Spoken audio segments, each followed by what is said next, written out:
But I had to pour into these areas that were weaknesses for me, because they would be periods of where it would invite impulsiveness.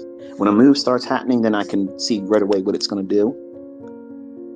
My mind would feel like I got to go out there and just do something. I got to chase it right now. And the times I did it would hurt me.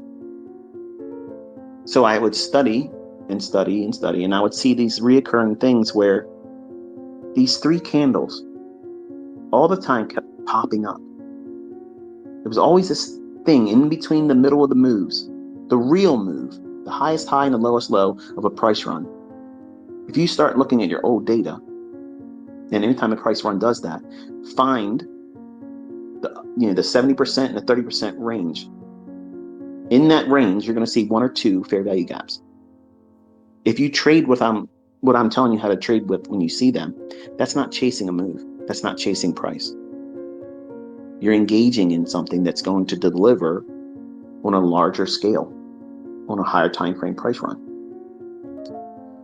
And then when I slowly transitioned out of trying to pick the high for going short and pick the low for going long, it was very liberating for me, because I demanded precision, and I hadn't grown into that yet. I grew into that over years of doing it. But I found the confidence and the ability to stay with it by trading the stuff in the middle of the moves, that meat on the bone. Now I can strip a bone end to end and get every little piece out of it, because I'm nuts with this. But you can't look at what I'm doing now and think that's realistic, because that's the same shit I fell victim to when I first started. Reading books from people that didn't do anything, couldn't do it live if they were in front of you. They're showing you everything perfect in the static charts after it happened. I'm not doing that with you. I'm doing it right when it's happening. I'm calling it before it happens. I'm showing you, look here, and it goes there. If I'm pointing above, your mind should be, okay, we're here at market price. He's pointing up there.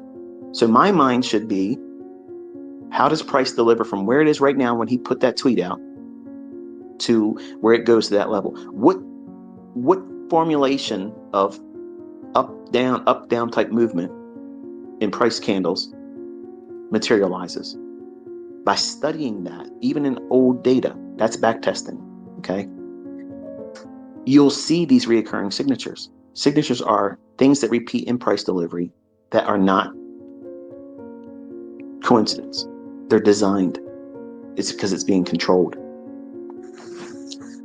This whole idea of being in at the highest high and the lowest low when you're trying to sell short and buy long, you need to put that aside for right now. That model that I taught in 2022, notice it didn't teach you to get the actual high when you're going short. What did I take away from you? The necessity of being right. How do you know when an equal high is going to be broken out and it's going to continue, or if it's going to go above a relative equal high and then a shift in market structure and then goes lower? That's what that model teaches you. It teaches you don't fucking worry about it. You're expecting the market to do what? Expand one direction or the other based on a weekly chart. What's the weekly chart likely to be reaching for? What does that mean? The same logic we're talking about in any time frame. Is it drawing up to an old high or equal highs? Or is it going up into a fair value gap that it hasn't reached up into? Or is it more likely to go down below old low or relative equal lows on the weekly chart? Or down below into a inefficiency, which is a fair value gap on the weekly chart. So you have to figure out, is it more likely for that weekly chart to expand, not to close up or down? Is it more likely to have a movement, expansion on that weekly candle up, or is it more likely to go down? That right there sets the stage for the 80% bracket for you to be right for your trades. And if you just operate like that, engage in your trades just like that, you won't have max loss days. Teaching to you, my haters now, okay? That's where you're blowing your shit. When you're doing your live streams and you're blown out, you're going against that. And if you just would put your ego aside and just listen to me, you don't have to rep me. Just listen. Fix it. Leave a better legacy for your kids. Once you identify that weekly bias on the weekly chart, is it more likely to have a big move up or a big move down? And it can only happen as small as one session. Like the big move for the week can happen just in the morning session of one day. And that creates that movement or expansion in the weekly chart. And it's done. You've fulfilled your bias for that week. But when folks hear me talk about this, they think when I'm talking about the weekly chart, I'm trying to predict the closing price of the weekly candle. That's not what I'm doing. I'm just looking for factors that would lend well to determining whether or not that weekly candle that we're forming right now or about to start later tonight for a new week, is it likely to expand up or is it likely to expand down? That right there is your 80% threshold that will give you the biggest edge in deciding on how you're going to trade going into the new week.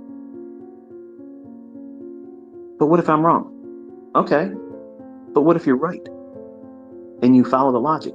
It will reward you for being diligent about following the rules. If you're wrong, it won't matter, because that doesn't mean it fails.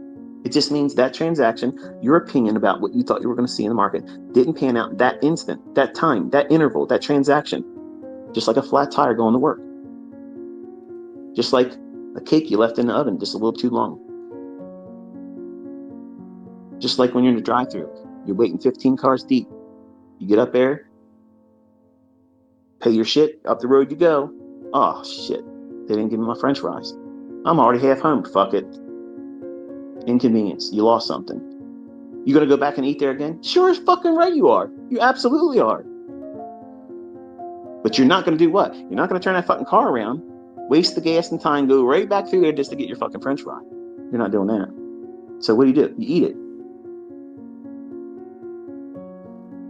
That's just an inconvenience. That's the life. That's life. And this generation doesn't get taught to accept those types of things. And you're all coming into this with this millennial mindset, and you're all going nuts because you can't have it your fucking way here. You got to align yourself up with this. This market runs the show. And you have to align yourself with this expectation that's realistic. And it has to be uniquely yours. It can't be just because I say so. Not because I'm interested in that market or that specific setup. I have lots of setups.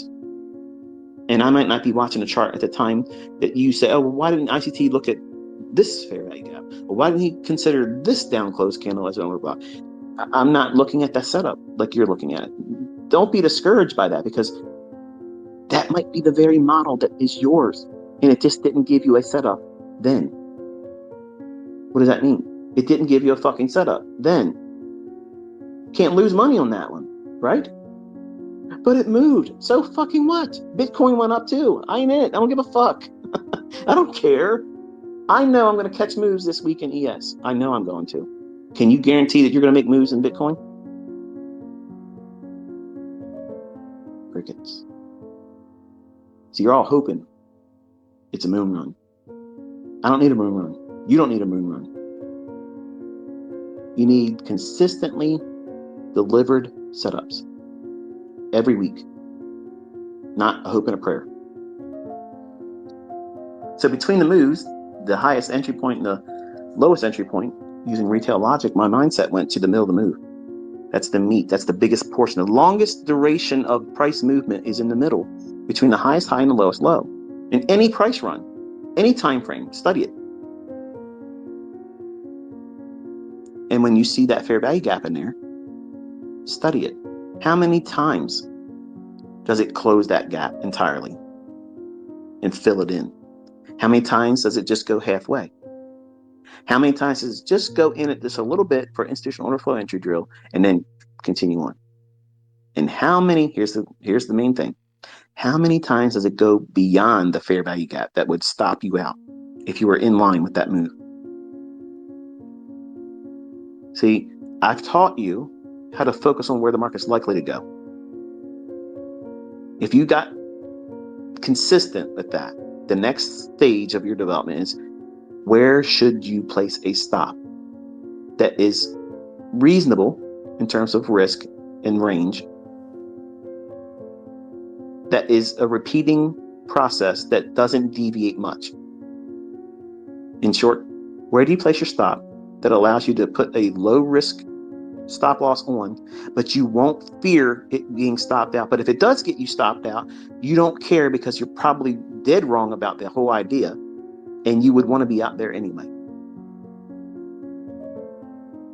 Notice that is starkly different from that of a retail book that'll say, if you're going long, just go back to the old swing low and put your stop loss down here. You know, I have so many books that talk that bullshit.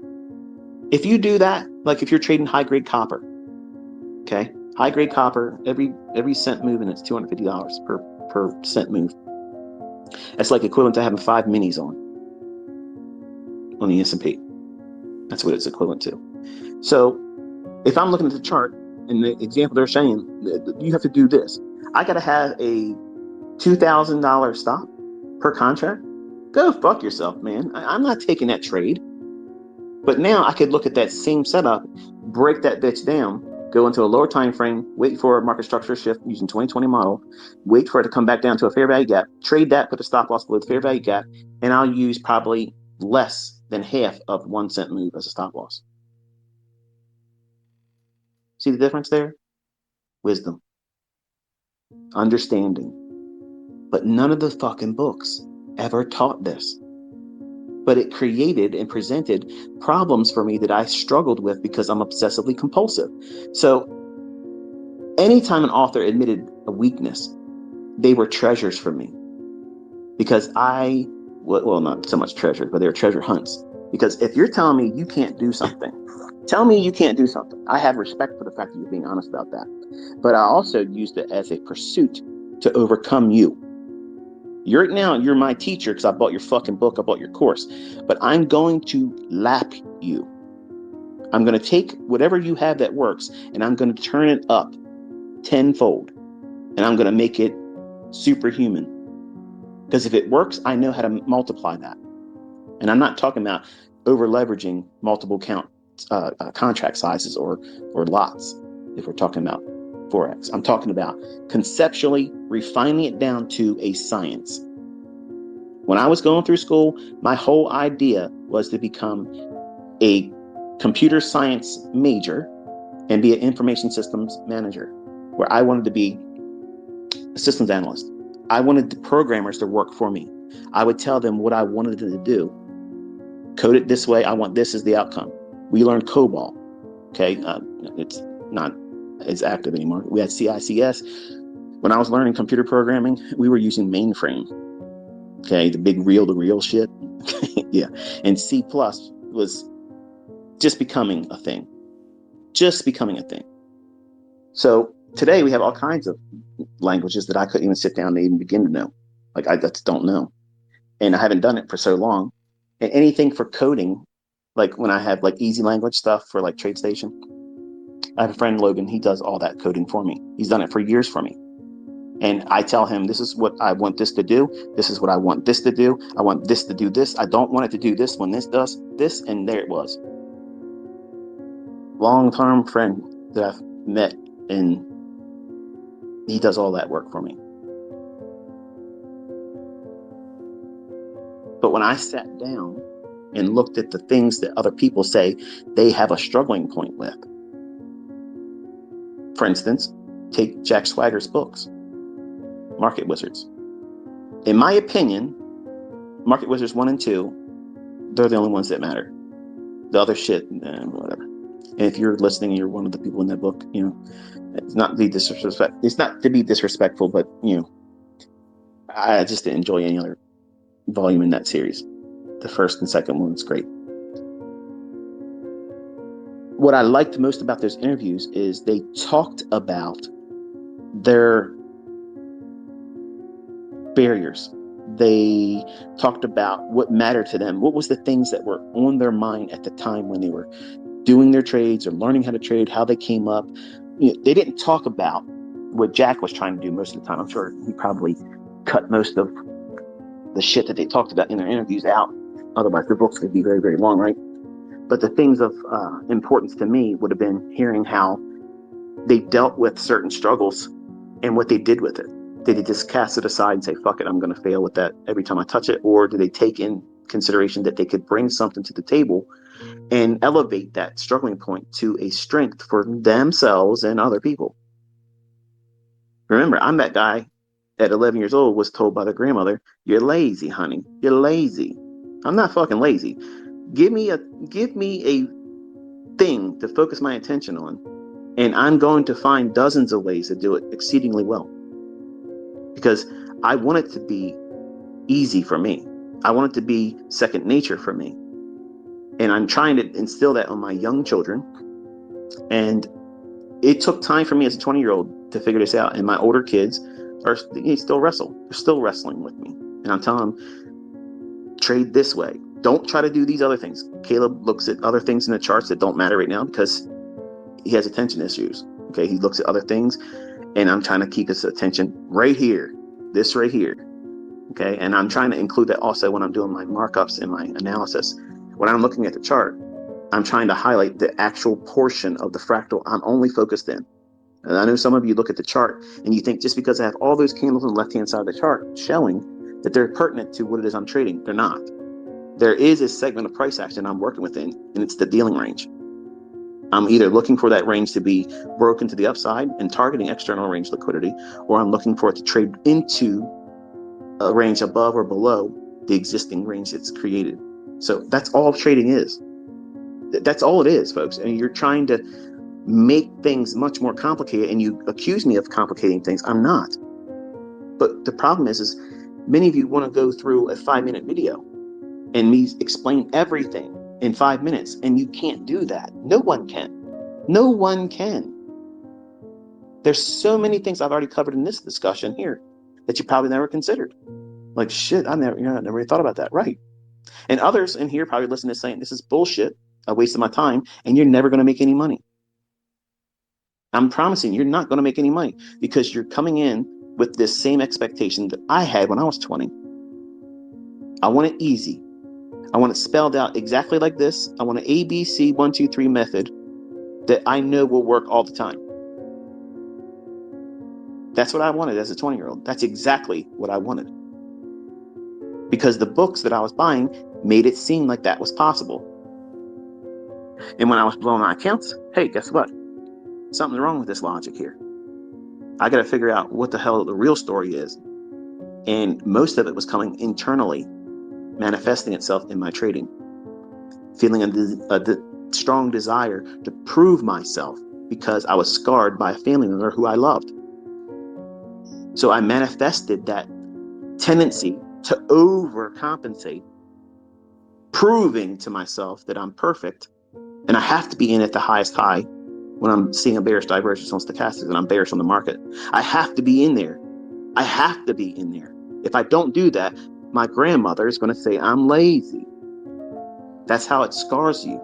That type of shit scars you deep when you're, well, wired like I am, which is not normal. And I'm not claiming to be normal. That's why I'm a very difficult mentor to learn from, because I have real mental baggage that I can't overcome. I can't. And therapists and all kinds of other bullshit, it ain't going to fix me. So I turned it into a strength. I sat down in an evening on the weekend, literally crying tears over these fucking charts that I could not figure out. I'm looking at these charts thinking to myself, I know I'm going to be able to do this. I know I can figure this out. But why the fuck can't I get this to be consistent? Why can't I find, this pattern to trade the bond market over and over and over again? I know it can be done. I see the moves after it happens. Why the fuck can't I see it before it happens?